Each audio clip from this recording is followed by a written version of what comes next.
अस्सलामुअलैकुम my YouTube family, कैसे हैं आप सब लोग। आप सब लोगों को वेलकम टू किचन एक्सप्लोरर। और आज मैं आपको बताने जा रही हूँ मक्का जूना वड़ा।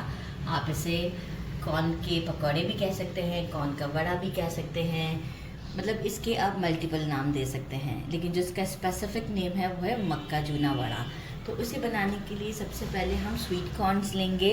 मैंने मतलब ये कैन वाले स्वीट कॉर्नस लिए हैं। इनफैक्ट मैंने जो है वो वैसे रेगुलर कॉर्न को भी उससे करके बनाया है, लेकिन इससे ज़्यादा अच्छा टेस्ट आता है जो कि कैन के अंदर अवेलेबल होते हैं स्वीट कॉर्नस। इसे अच्छे से मैंने स्ट्रेनर में रख दिया था और सारा पानी निकाल लिया है। टोटल ये है मेजरिंग 1.5 कप के करीब, राइट। और इससे मैं क्या करूँगी, ये हमारी जो मिक्सी है इसमें डाल के जस्ट पल्स दूंगी। बिल्कुल चूरा नहीं करना है, एक पल्स लाइक दानेदार सा रहेगा, ठीक है। तो ये मैं आपको डायरेक्ट शो कर दूंगी बस पल्स देने के बाद ही। अच्छा, बाकी हमें क्या चाहिए, एक मीडियम साइज़ का अनियन, इसे क्यूब्स की फॉर्म में कट कर लिया है। 1.5 टीस्पून लेंगे हम गार्लिक, इसे भी चॉप कर लेंगे, पीसना नहीं है, राइट, चॉप करेंगे। जिंजर 1 टीस्पून, इसे भी चॉप करेंगे।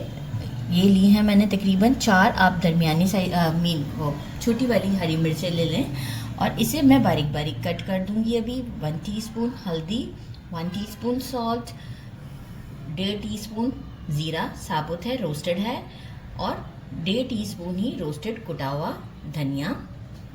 रेगुलर कोरिएंडर, जो हम रेगुलर मीन्स हमारा कोरिएंडर, इसे मैंने 2 to 3 टेबल स्पून के करीब ले लिया है, वॉश करके कट कर दिया है। इसी तरीके से मिंट लीव्स भी लिए हैं, इसे भी मैंने वॉश करके कट कर लिया है, ये भी 2 to 3 टेबल स्पून है। ये है कड़ी पत्ता, कड़ी पत्ते के मैंने तकरीबन 8 लीव्स लिए थे और इसे वॉश करके बारीक कट कर लिया है। बाकी हमें चाहिए फॉर बाइंडिंग बेसन 1 कप एंड चावल का आटा 1/4 कप। अगर चावल का आटा नहीं है तो आप उसकी जगह पे मैदा 1/4 कप यूज़ कर सकते हैं। इससे अच्छे थोड़े से क्रिस्पी से बनेंगे। तो बस इसे पल्स देते हैं, ग्रीन चिलीज़ को कट करते हैं, बोल में मिक्स करते हैं, और मीनवाइल ऑयल को भी गर्म करने रख देते हैं। पल्स देने से होता है कि कुछ थोड़े से साबुत भी नज़र आते हैं, तो उनको बिल्कुल फिर पीसने की कोशिश नहीं कीजिएगा, इस तरीके का टेक्सचर होगा, राइट। और जो कुछ साबुत रह गए हैं उनको एज इट इज़ रख देंगे। Curry leaves, mint leaves, coriander, इतना इजी है ये, मुझे तो बहुत ही इजी लगते हैं। बारिश हो रही होती है, शाम में थोड़ा सा लेके बना के बंदा खा लेता है। ये सारे स्पाइसेस, इन ग्रीन चिलीज़ को भी कट कर दिया है मैंने।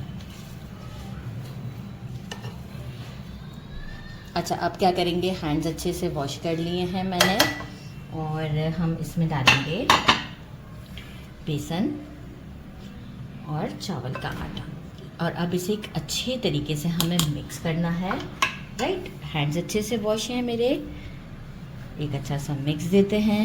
क्योंकि देखिए कॉर्न जो है वो, आप चाहे बेशक मैंने इसका पानी निकाल दिया था स्ट्रेनर में, लेकिन वो फिर भी काफ़ी मॉइस्चर इसके अंदर होता है। तो एक अच्छा सा मिक्स देते हैं, इसके बाद आपको शो करते हैं। ये अच्छे से मिक्स हो गया है। अब हम क्या करेंगे, अगेन हैंड्स को वॉश कर लिया है मैंने, और हम ये लेंगे, मैंने एक ऐसे मेजरमेंट के लिए 1 टेबल स्पून, जैसे इस तरह से थोड़ा सा भर के, राइट, ऐसे, क्योंकि इससे ज़्यादा फिर वो मैं उसको साइज़ को वो कर रही हूँ तो प्रॉब्लम होगी। अच्छा, वैसे कोई ज़रूरत नहीं है हमें पानी वानी की हाथ पे लगाने की, आराम से ये देखें डो का फोम आ चुका है ना इसके ऊपर एक, तो कोई मसला नहीं। ये लिया एंड देन प्रेस कर दिया। शेप थोड़ा बहुत टेढ़ा है, कोई मसला नहीं है कि राउंड की तरफ नहीं जाना है। ये वड़ा का शेप आ गया। इसे मैं प्लेट में रखती जाती हूँ, सारे वड़ा रेडी कर लेती हूँ, और इसके बाद आपको शो करती हूँ कि हम इसे फ्राई करेंगे। सारे रेडी कर लिए हैं मैंने।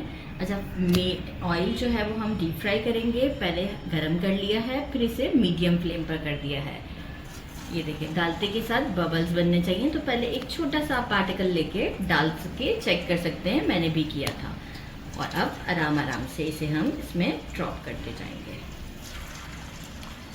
मीडियम फ्लेम रखिएगा, क्योंकि बिल्कुल स्लो पे भी काम नहीं करना है हमें। सब पे बबल्स आने चाहिए, तो इससे एकदम से टेम्परेचर भी ना ड्रॉप हो, तो वेट करें प्लीज़। बबल्स आना स्टार्ट हो जाएं तो आप एक डालें, जैसे मैं रुक रही हूँ, बबल्स आना स्टार्ट हो रहे हैं, देन फिर एक ड्रॉप किया। जितनी पैन में जगह होगी उतने में इस वक्त डाल दूँगी और बाकी फिर रोक देते हैं सेकेंड बैच में। अभी हम फर्स्ट 2 मिनट्स तक बिल्कुल टच नहीं करेंगे। जैसे ही थोड़ा सा एक लेयर इसके ऊपर क्रस्ट की बन जाएगी, फिर हम इसे फ्लिप करेंगे। देखिए फर्स्ट 2 मिनट्स तक मैंने कुछ नहीं किया, फ्लोट करते हुए खुद ही ऊपर आ गए। तो अब इसका मतलब है कि इन्होंने शेप रिटेन कर लिया है अपना, और अब हम इसे फ्लिप करते जाएंगे। ये देखिए थोड़ा थोड़ा गोल्डन होना स्टार्ट हो गया हुआ है एक साइड से। अब हम इसे जितना रिक्वायर्ड हमें गोल्डन करना है, कुछ लोग डार्कर पसंद करते हैं, कुछ लाइट पसंद करते हैं, मैं मीडियम पर रखूँगी इसे, और एक एग्जैक्ट गोल्डन शेड पर आने पर आपको शो करती हूँ मैं। अराउंड मुझे अभी लगेंगे 2 से 3 मिनट और, राइट। टोटल इसमें मतलब मीडियम फ्लेम पर 5 मिनट का टाइम लगता है इसे। ये देखिए दोनों साइड से इस तरीके से गोल्डन हो चुके हुए हैं, और अब मैं इसे एक सीध में निकालती हूँ, और इसके बाद मैं आपको बाकी के सारे बैच को रेडी करके डिश आउट पर शो करती हूँ। साउंड आया, कैमरामैन के ऊपर उड़ रहा है तो बस सारे निकालते हैं और फिर बाकी के रेडी करते हैं। डिश आउट कर दिया है और मैं आपको दिखाऊँ, ये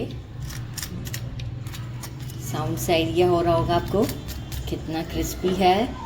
और इसे करते हैं ट्राई। ये देखिए आउटर लेयर काफ़ी वो है, और ये बिस्मिल्लाहिर्रहमानिर्रहीम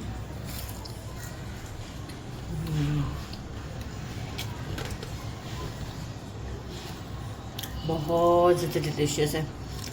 बारिशों में खाएं, बहुत मज़ा आएगा। आज एक्सपेक्टेड थी, बारिश हुई नहीं मैंने पहले से तैयारी कर ली, लेकिन बारिश नहीं हुई। खैर कोई बात नहीं, हो जाएगी, दोबारा बना लेंगे। बहुत टेस्टी है, ज़रूर ट्राई कीजिएगा। मेरे चैनल को लाइक और सब्सक्राइब करना नहीं भूलिएगा। अपना ख्याल रखिएगा। अल्लाह हाफिज़।